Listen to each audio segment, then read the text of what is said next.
Hola, hola, ¿cómo están? Les recuerdo que mi nombre es Ana María, soy gerontóloga y el día de hoy vengo a hablar de un tema muy importante. ¿Cómo incluir a los adultos mayores con demencia en las actividades diarias del hogar? Entonces ahí es donde usted, como cuidador familiar, pueden estar haciéndose estas preguntas. ¿Puede un adulto mayor con demencia seguir haciendo o ayudando en las tareas del hogar? Claro que sí. Si en casa tienes un adulto mayor que ha sido diagnosticado con algún tipo de demencia, porque hay muchas clases de demencia, aunque la más común es Alzheimer, es probable que hayas tenido momentos en los que no sabes si dejarlo o invitarlo a hacer tareas en el hogar, o por el contrario, dejarlos quietecitos, sentaditos ahí en la sala todo el día. Lo primero que debemos saber es que hacer tareas domésticas ayudan a mantener a nuestro ser querido activo, tanto física como mentalmente. Y les da una sensación de satisfacción vinculada al hecho de sentirse útiles por lo que hace. Y si antes del diagnóstico ya participaba en actividades del hogar o mostraba deseos de hacerlos, pues entonces esto no debería ser un problema aunque ya se haya diagnosticado. Pues por el simplemente hecho de eso no podemos cambiarle esa rutina a ese adulto mayor. Eso sí, hay que prestar atención a que no sobrepase las capacidades ni físicas ni mentales de cada persona.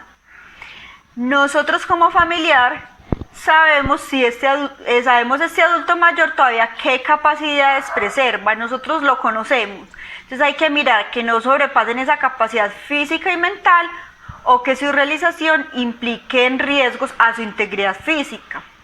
Además, dejarlo participar en esas actividades es una muy buena oportunidad para ejercitar las diferentes funciones cognitivas que aún preserva.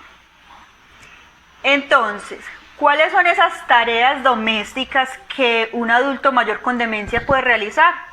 Bueno, los riesgos que se corren con algunas actividades depende del grado de la evolución o la fase en la que se encuentre la enfermedad, porque recuerde que esas capacidades no se pierden de un día para otro, sino que son progresivas y dependen de la fase en la que esté.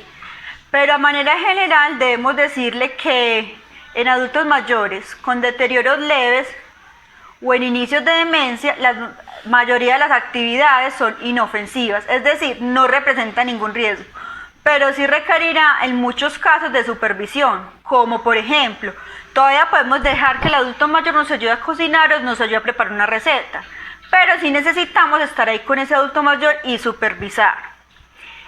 En otros casos de facilitación verbal, ¿cómo así? O sea, estar nosotros ahí para dar pistas verbales que ayuden a que el adulto mayor de pronto los problemas de memoria no interfieran para terminar la actividad o los problemas de atención que ya tienen, que implican seguir una secuencia. Por ejemplo, recuerda lavar las papas, listo, vamos a pelar las papas.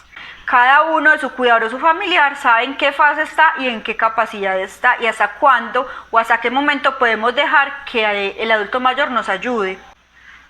Bueno, en demencias ya maduradas o que están en una fase ya más avanzada no pueden ocuparse tareas completas, pero eso no incluye que no puedan seguir ayudando, lo pueden seguir haciendo en actividades, por ejemplo, como ayudar a regar las matas, enjuagar los plátanos ya enjabonados, ayudarnos a doblar la ropa ya que otra persona les ayude a meterlas al closet, nos ayuda a doblar bolsas de plástico, clasificar compras, por ejemplo, del mercado. Por ejemplo, esas son actividades que podemos dejar que el adulto mayor nos siga ayudando o colaborando y miren que no implica ningún riesgo ni un nivel de autonomía pues muy avanzado. Bueno, ¿y cuáles son esas tareas domésticas que deberían ser prohibidas en un adulto mayor con demencia? Bueno, aunque insistimos en lo que les estaba diciendo ahorita, que la capacidad para hacer tareas domésticas depende del proceso de la enfermedad en el que se encuentra la fase, hay unas actividades que sí resultan altamente riesgosas o peligrosas para el estadio en que esté, sea inicio, intermedio o final. ¿Y cuáles son esas actividades? Por ejemplo, las tareas de limpieza en el hogar que dependen o que impliquen riesgos de caídas, por ejemplo, bajar la cortina, limpiar las ventanas, limpiar la parte acá arribita de las gavetas del mercado, ¿Eso se debe a qué? A que los adultos mayores con demencia es muy frecuente que se presente disminución de la coordinación y de los reflejos. Y también nos podemos preguntar, ¿y si el adulto mayor ya no puede hacer las tareas domésticas, yo qué debo hacer, cómo le explico o cómo debo actuar? Bueno, lo más importante es que las prohibiciones verbales ya no funcionan. ¿Por qué? Porque el problema de memoria implique que ellos recuerden la prohibición que le hicimos. O sea, ya no se deben de acordar lo que les dijimos. Por ejemplo, yo le puedo decir, recuerda que no puedes limpiar la ventana.